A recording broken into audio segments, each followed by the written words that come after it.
mwashomatana bvese rimwe ntsene umu mukutetekera patempo zino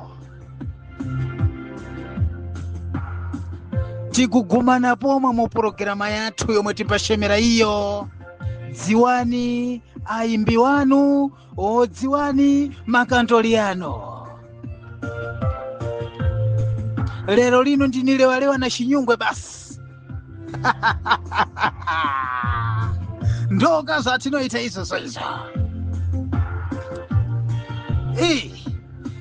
dada nerurimi rwako nerurimi rwekumusha kwako kwawakaberekwa kwawakabva kune rukuvhutei. Tiri kuda kusangana muchirongwa sanganai nevaimbi kana kuti zivai vaimbi. Nhasi uno musi wa 25 April 2025.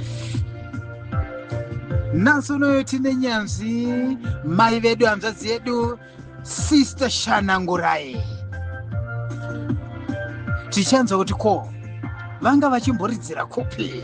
Right, vatete tinokuchingamidzai muchirongwa sanganai nemafans avo vari kuda kunzwa inzwi renyu pamwe chete nenhoroondo yenyu. Tinoti isusu makadini kwaziwai.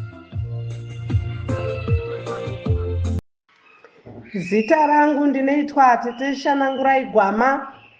Ndaimba nechikwata cheJairos Jiri Band namukoma Paul the late Paul Matavire neJairos Jiri Band nevamwe vakawandisisa vaimbi. Saka ndinofara nhasi kusangana nemi vashamarari. Ndinokutendai Bhuruwayo Harare mese ndinokudai nevatsigiri vangu vese ndinokudai ndichiti manheru akanaka.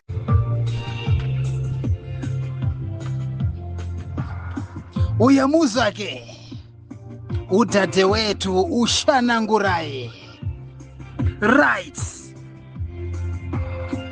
Uncle Max Muriseisei, Uncle Max Magarafa kwagadi chimdara papumula South apa pariseisei. Right, tisingapedze nguva regai ndibvunze mubvunzo wangu wekutanga nguva dzedu dzichitidzo 11 past 8 o'clock. Right, vatete tokumbiro zita renyu rakazara munonzi Shanangurai ani uyezve makabarwa gore ripi ende nikumusha muchibva kupi. Zita rangu ndinoitwa Tete Shanangurai Gwama. Ini ndakaberekwa 10 October 1970.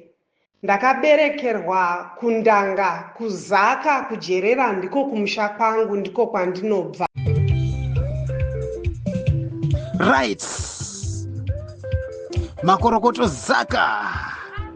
Tina Sister Shanangurai Gwaka. Zviri nani akuridze muridzo. Right.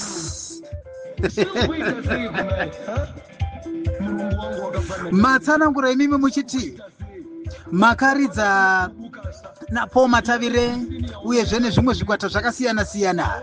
Zvimwe zvikwata zvamakaridza nazvo ndezvipi nezvipi musati maenda kuna the late Paul Matavire?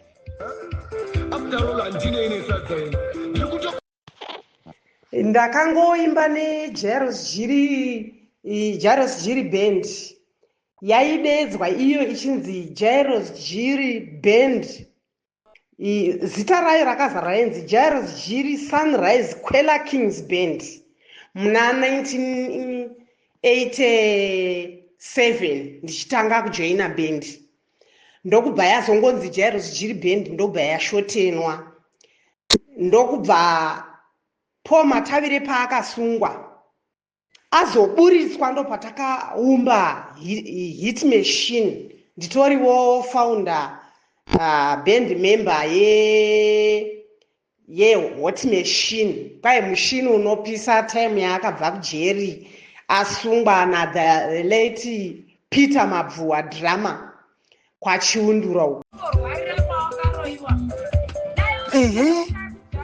Zviri kujeka zviri kunzwika izvo.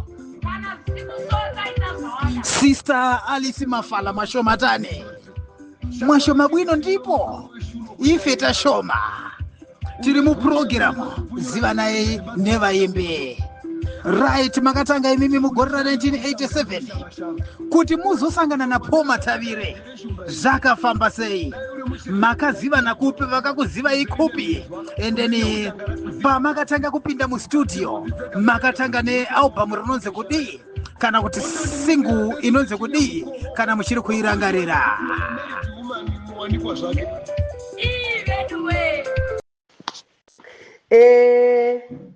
Inini ndichitanga kupinda mustudio, aiwa, pandakatanga kuponana na Paul Matavire ndakaonana naye ndichidzidza pachikoro chiri kujerera chainzi St Antons mission, ndiri pasecondary pahigh school.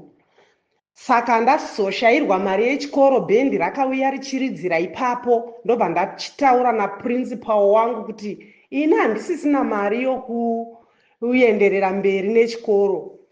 Saka ndandafunga kuti ini ndite hangu zvekuimba, sezvo ndakanga ndagara pachikoro ndaiva ndine chipo chekungoita mapoemu, madhirama nezvakangowanda-wanda neimwe mitambo yaingoitwa pachikoro. Ndaingowanikwa every participation ipapo ndichingowanikwa ndiripo pachikoro. Saka headmaster vangu ndo vakazondimiririra ivo principal kuti nditorwe neJairos Jiri. Ndatorwa neJairos Jiri. Singu yangu yandakatanga kurekodha neJairos Jiri band namukoma Paul Matavire inonzi iyo yakauya AIDS, yaimba kuti amai nababa iripo, yakauya chosedzi iripo, ambuya nasekuru iripo, yakauya chosedzi iripo, zvimwe zvirwere zviri nani zvinorapika, TB iri nani inorapika, gwirikwiti riri nani rinorapika. Ende mukoma Paul Matavire vaimba nziyo dzavo dzaitidzidzisa maererano neupenyu hwatakazoona zvichingoitika zvezvirwere zvakanga zvisingarapiki kusvika naizvezvi. Saka ndaivatenda nedzidziso dzavo kuruzhinji rweZimbabwe.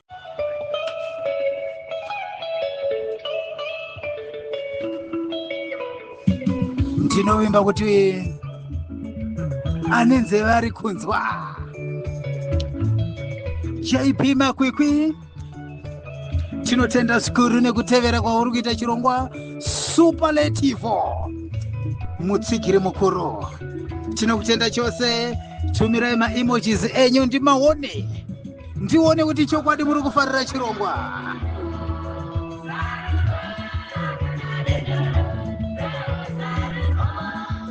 Zvakakutorirai nguva yakadii kuti mugopinda mufomu, kuti mugopinda munzira yaidiwa na the late Paul Matavire. And then imimi nderipi basa ramanga muchiita ikoko kuJairos Jiri kuzosvika kuThe Hit Machine? Basa ramanga muchiita imimi nderipi ende mairidza chiridzwa chipi?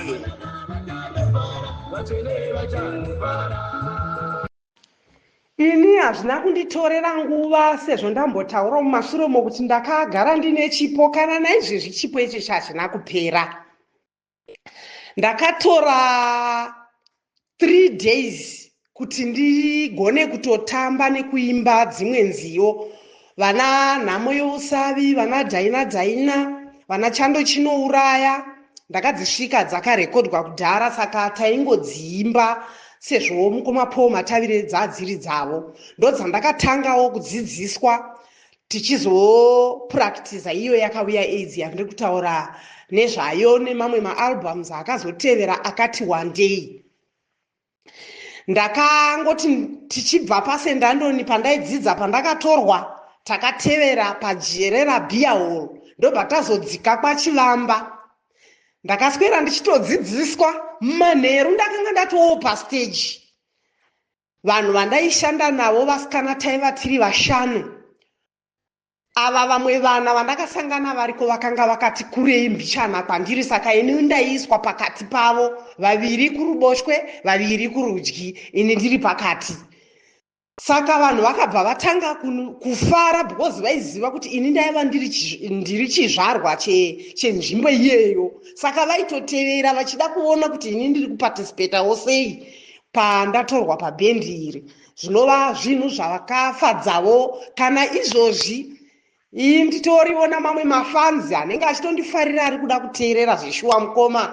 Vana mukoma, ndinokutendai mose nezvamandiitira zuva ranhasi nezvandakaitirwa mumashure mese umo. Ndinongoramba ndichingokutendai madj yemuno muZimbabwe mese, vekubva kupi kusvika kupi, mese ndinokutendai nokuti muri kuramba muchingoti chipo chirambe chichipamhidzirwa, vanhu vachiziva nhoroondo izere kubva kumashure kusvika patiri pari zvino. Saka kana neni ndakasungunuka mazviri, ndo mafambire andakaita neJairos Jiri kuti mukoma Paul Matavire vazorambawo vachingondipa dzimwe nziyo dzakawanda dzekutaura.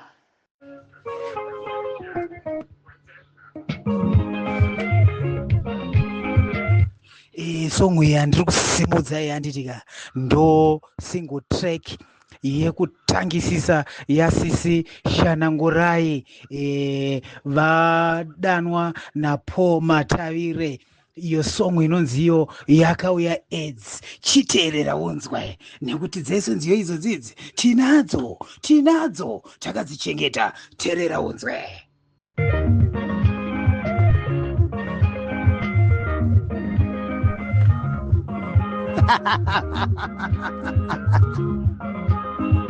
Right.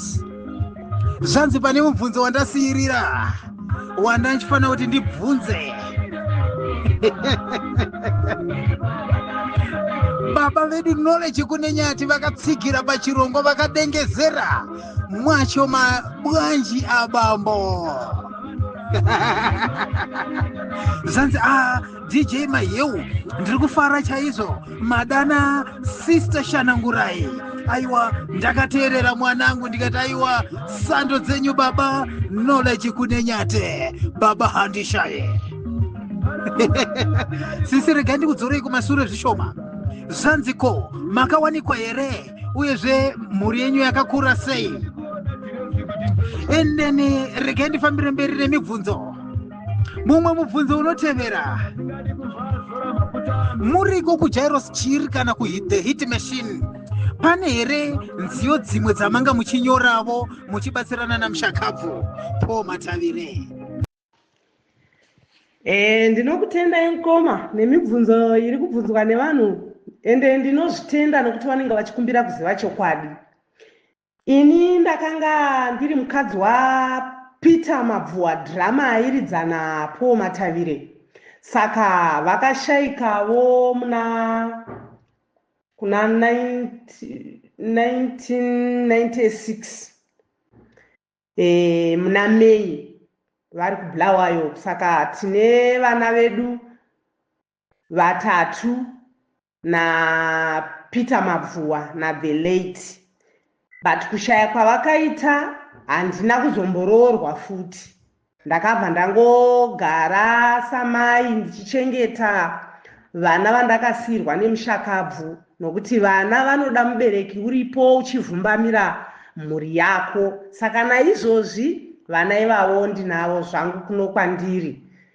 Saka ndozvezvimwe zvinoda kuzikanwa navateereri. Saka ndinotozvitenda mukoma izvizvo. Aiwa, zvajeka izvo, zvajeka. Vananya kuzvikokera moto muziso. Iwe unoti wakarohwa uye wakaroora, hauwaniwo nguva yekungofamba nomudiwa wako. Mudiwa wako wawe kungofamba nokuitirwa zvese nomushandi. Waita mukadzi weishuwa. Asikana vebasa vanotitorera varume. Chiri mumusakasaka chinozvinzwira. Tiri kufambira mberi nechirongwa. Sanganai nevaimbi kana kuti zivai vaimbi. Nguva dzedu dziri kuita idzo 18 minutes to 9 o'clock. Right, ndeipi song yamunoti imimi aiwa? Song iyi ndakanatsoishanda nemoyo wese, kana kuti ndeipi song yamunoti ndo best song yenyu yamunonatsofarira kuti aiwa mukainzwaka munotoramba kuti ndimi imimi makashanda song iyoyoyo. And then izvi zvokupopotedzana naPaul Matavire makanga muchizvifunga sei?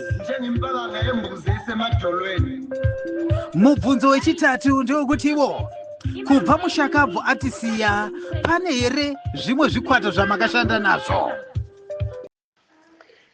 Ende ndinototanga nekutenda kumusoroko ndanzwa muchiti mukoma knowledge kunenyati vakateerera chirongwa chatinacho muzuva ranhasi. Ndinokumhoresai mukoma kunenyati, tiri tese mugiraundi remusic. Ndinokutendai naizvozvo. Ndakambogara nemi kumusha mukuru wechitungwiza uko ndichiimba namukoma Marcos Banda neKasongo. Ende zvinotendwa izvozvo ndo chimwe chechikwata chandakamboshanda futi nacho kuchitungwiza. Nziyo chaiyo yandakanyanya kufarira dzakati wandei, asi andinonyanya zvangu ndikamotoka mberevere.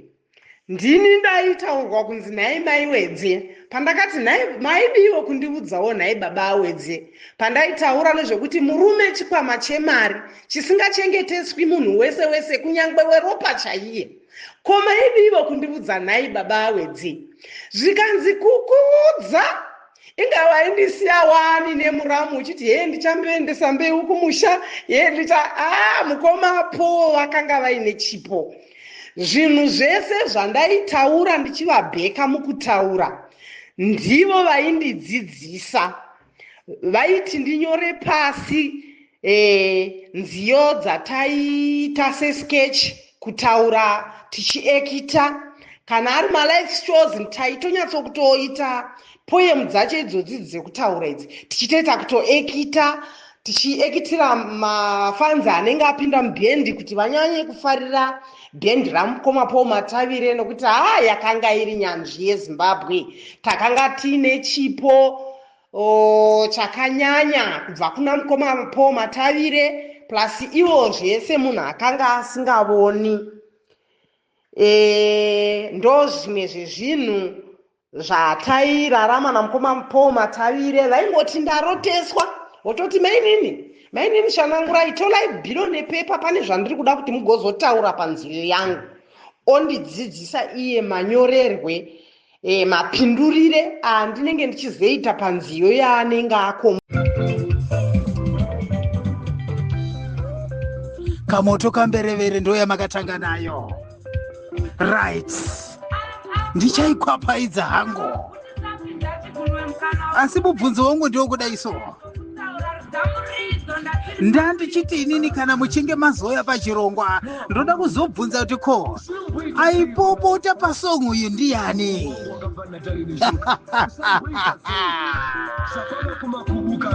Regai kandikutaurirei vadikani vateereri.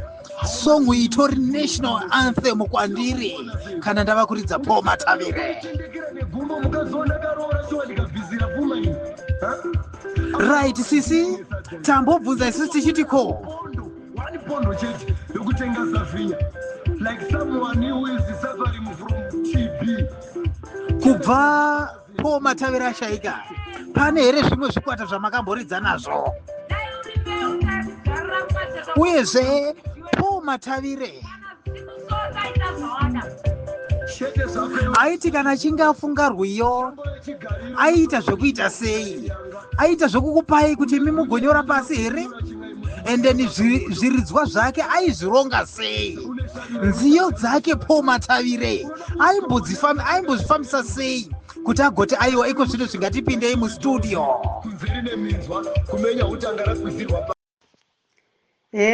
Ichokwadi zvimwe zvikwata chimwe chikwata chandiri kutoridza nacho izvozvi ndiri kuimba namukoma Knowledge Mbavara neThe Hot Machine. Ndo chikwata chandiri kuimba nacho pari zvino. Ende munhu aipopota ipapa panziyo iyoyi yamuri kuridza iyi. Ndini ndaipopota ipapo, nditeteshanangurai vaipopota. Ende zhinji sokutaura kwandamboita pakutaurwa kwazviri kuitwa ndichidavirana naivo mukoma Paul Matavire, ndini dzimwe nziyo dzacho dzakati wandei, kozouyawo dzimwe vana Gwagwa neGugwe yakadavirwa namukoma naSibonisiwe Moyo, nedzimwe dzakauti wandeiwo dziri mumashure, asi zhinji dzacho ndini ndaimudavira Paul Matavire. Iye magitare, masexafoni, drama, tingati kubva kubass, lead, rhythm, iye aita zvokutoti nemuromo wake ndiwo waitotaura kuti kana riri bass ainototi taura kuti dum dum dum dum dum dum dum dum dum dum, achiudza bass guitar iyi ndi Love Without Romance, nedzimwe dzakawanda wanda. Kana riri drum aitodzidzisa kuti drama maridzire aanoita achienderana nerwiyo rwake, ndiye aidzidzisa vanhu vese ivavo kubva kumasexafoni zvese. Enda mukomana uyu aizviitira zvinhu zvake oga. Saka inini basa randaingoita iroro kuimba nekutamba ndora nditongoriwo recommended kana izvezvi stage work ndoirova zvimwe zvisingamboiti, nokuti kumwe kwatinge tichitomboendawo mashows pari zvino masure mese kubva muna December. Aiwa, stage work ndinotorova because ndakabarwa zviri muropa. Kamoto kamberevere kakapisa matanda mberi.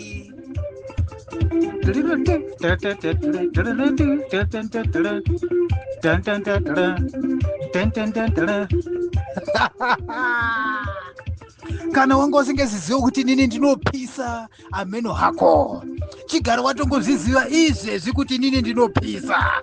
Right, ndaona mumhinduro yenyu mofana zvekare kuteerera mibvunzo yandiri kuda kubvunza panapapa. Ndichangoita mibvunzo yemudzvanyidzirwa.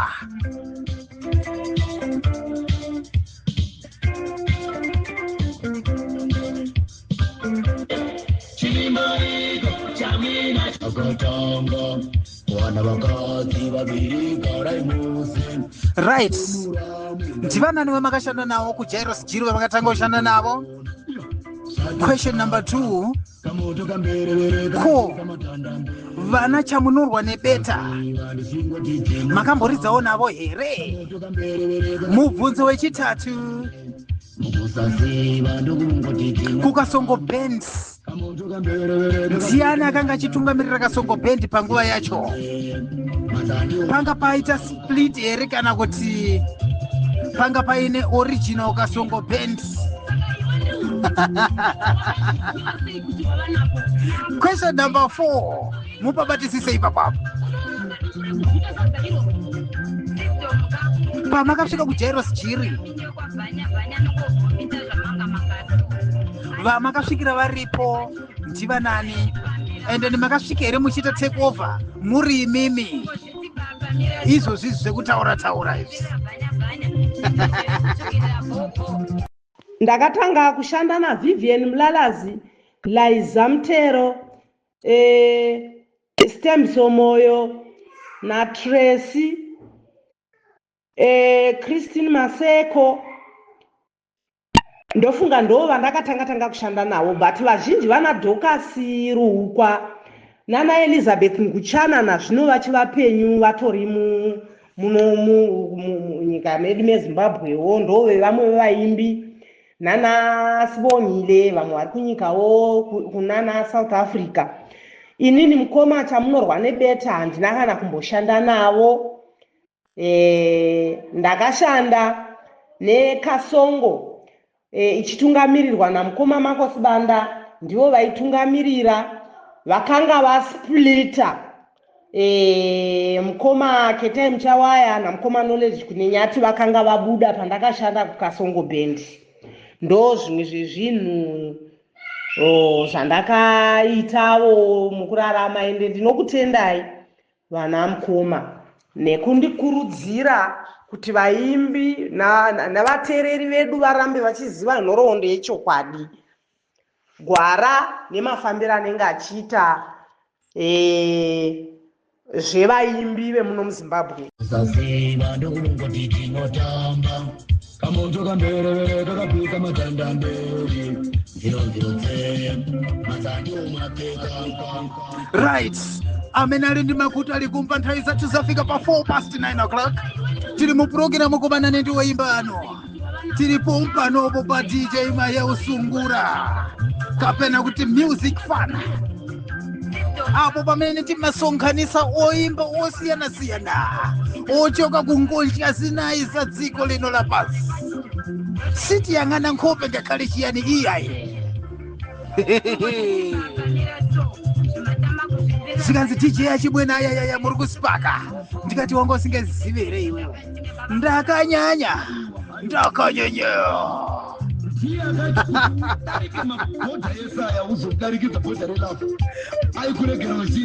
Babhodha relafu ndo bhadarika hake pfee.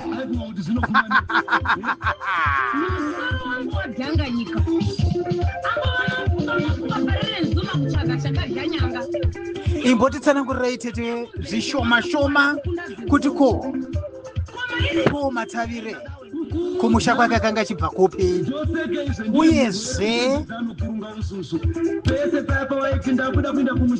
mungatijekeserawo here kuti ko pamakaenda kuno joina chikwata cheJairos Jiri Band Matavire akanga asisaoni here kana kuti makapinda achiona, ende zvakafamba sei kana makasununguka kuti mugotitsanangurirawo ipapo?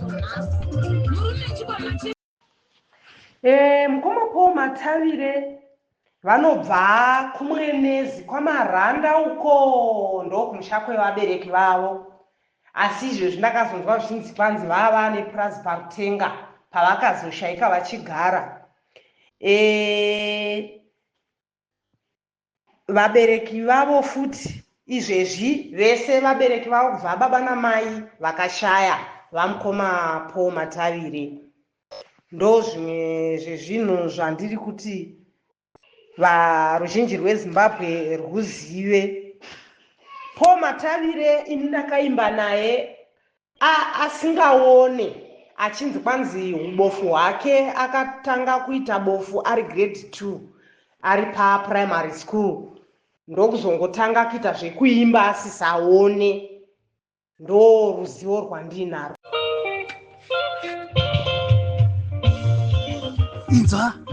Inzwa leads.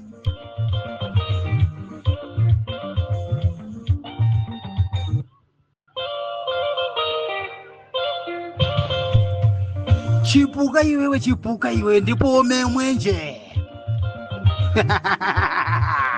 Chipuka ndipe mwenje. Mibvunzo acho iri kuita zvokuuya. DJ Fidza wema mixtape uri sei wakatsigira.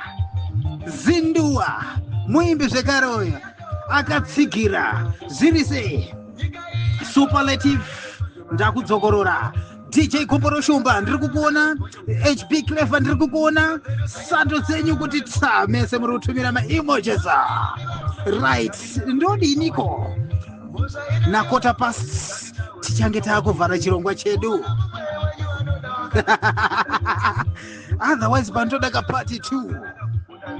Eka zvanzi ko DJ achimwene dondibvunzira iwo kuti ko Jairos Jiri Band rakapatsanuka sei kuti Matavire agovamba the hit machine. Gulezi wangu sibonisiwe moyo maswera sei.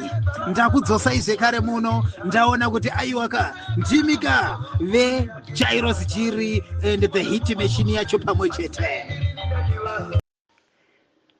Jairos Jiri kuzoti Matavire asiye Jairos Jiri nguva dzaakasungwa nemhosva yepachiundura Pane bailout yakanga ati agobvisirwa neassociation neJairos Jira Association.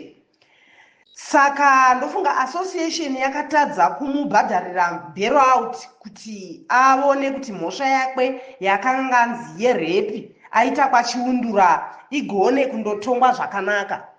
Saka iye ndokubva apika naPeter Mabvu akapika 4 years kuKami prison.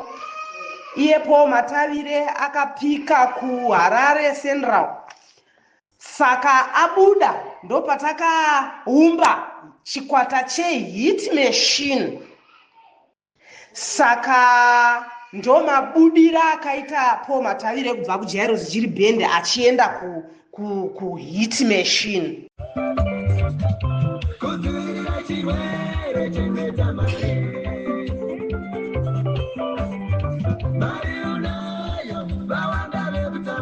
Varionayo, vana vekutamba navo,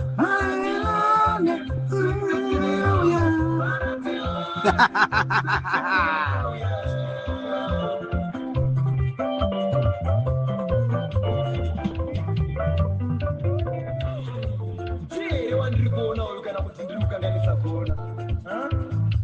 Ndiye wena.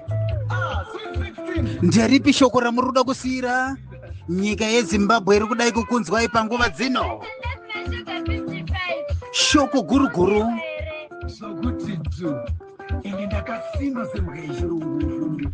uyezve ndezvipi zvibingaidzo Pandangokuti bau zvamuri kusanganidzana nazvo watanga kunyenze mubasa renyu irori ire? kutamba mbakumba mudzinga womuwena. Pakarepo darling. LP yangu yabva yakwira. LP kwete inzwa apa, inzwa apa, inzwa. LP long play record ka. Ah, loving power. Inzwa. Ndekwedzetsa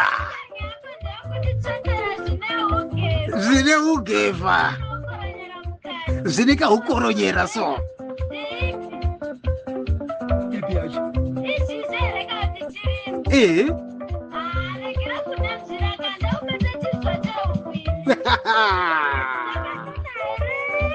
Uku ndiko kwakanga kuri kugona. Ndondiziva wani. Chinovhemba kauyu. Nzou yakawana mwana wayo.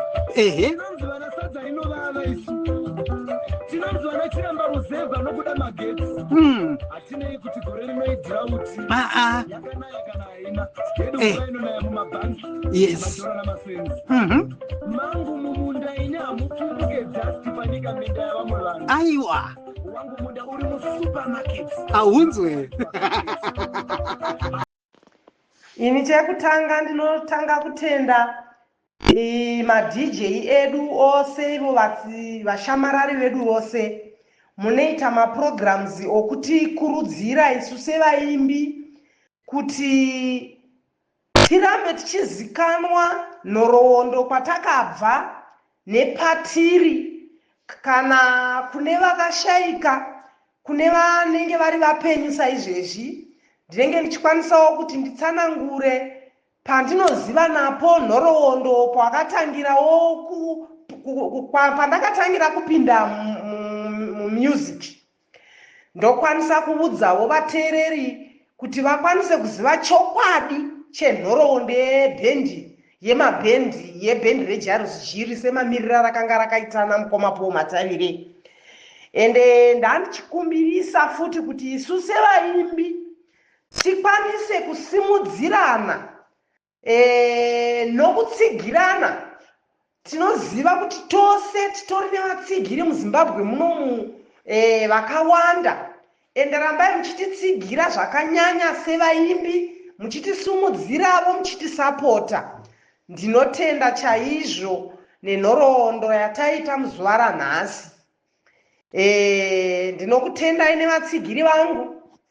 Kana mukoma vati ndizotaura nhamba dzeapp ndichakupai, kana kune vanadzo mozoramba muchibvunza mubvunzo imwe yamunee muchida zvenyu kubvunza. Ndakazvipira nokusununguka kukupindura.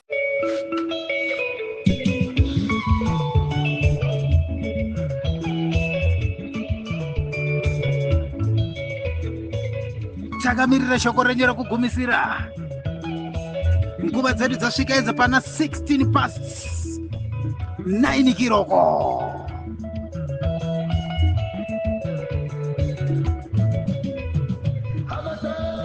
Inzwa imbonzwa lidi riri apa iyi.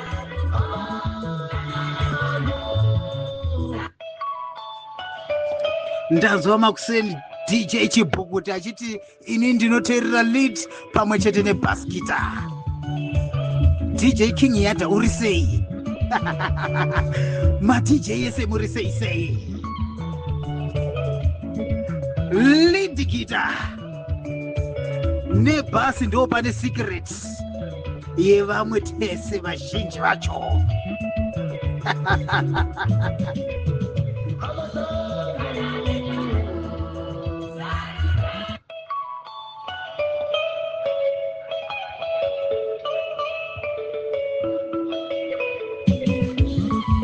Ahunzwe takamirira kamhinduro yekupedzisira, shoko rekugumisira, mibvunzo yakawandisa. Sori zvenyu vadikani vateereri, muchabvunzawo ipapapa. Ndigokupayo mukana wekubvunza. Sori iwewe kune iwewe wandisina kubvunza mubvunzo wako wandibvunza. Zvikanzi DJ achimwene ndandisingatomboziva kuti makapenga.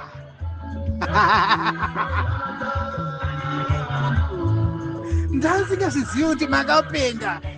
Ndikati aikazvi iwe kayo usatamba mhani we zviri mumagazi. Vatene vachandofara.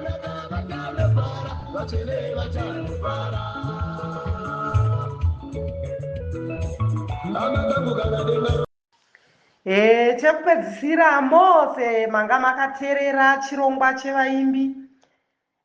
Ndinokutendai muve nemanheru akanaka. Murambe muchitikurudzira sevaimbi muno muZimbabwe. Tese murambe muchikurudzira wega muimbi kunyangwe achiri kutanga. Tinotokumbira kusapotwa nemi nokuti imi ndimi vanhu vacho. Tinokutendai muve nemanheru akanaka.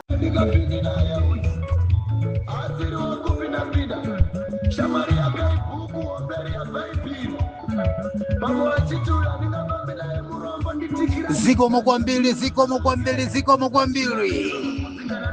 Tikatele tikale titafika kumulengalenga kumapeto kwa purogiramu yathu kumanane ndiwoimba ano. Chinhamba ichi handidi nacho ichi.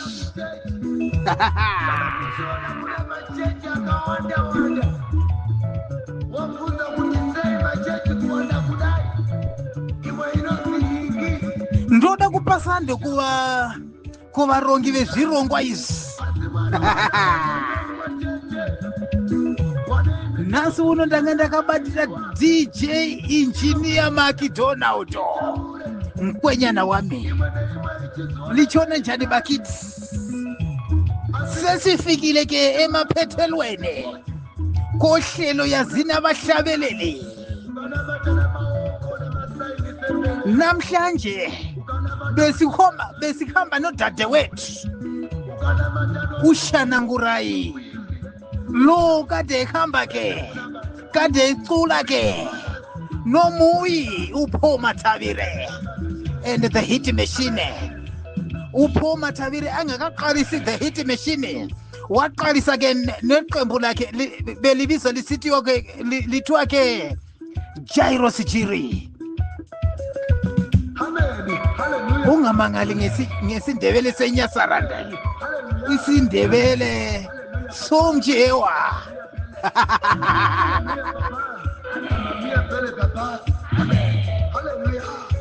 Ngiyalibonga kakhulu ngokulalela kwenu makithi.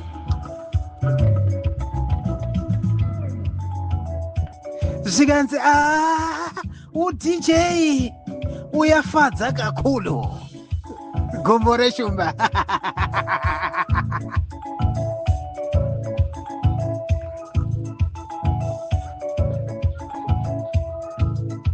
ndichiti iva ine usiku wakanaka, iva ine usiku wakaisvonaka. Ndinodakukunda shamwari yangu, musiwe chaunenge wakamira paiko. Rega ndikutaurire sawira wangu, jira zuva rokugedageda kwemene. DJ Achimwene, Xavier wekwamahewu Abanda, mwana wa Pamfigo, distrito de Chuta, localidade de Manje, círculo número 5 de Mfigo. Bye bye, ciao ciao.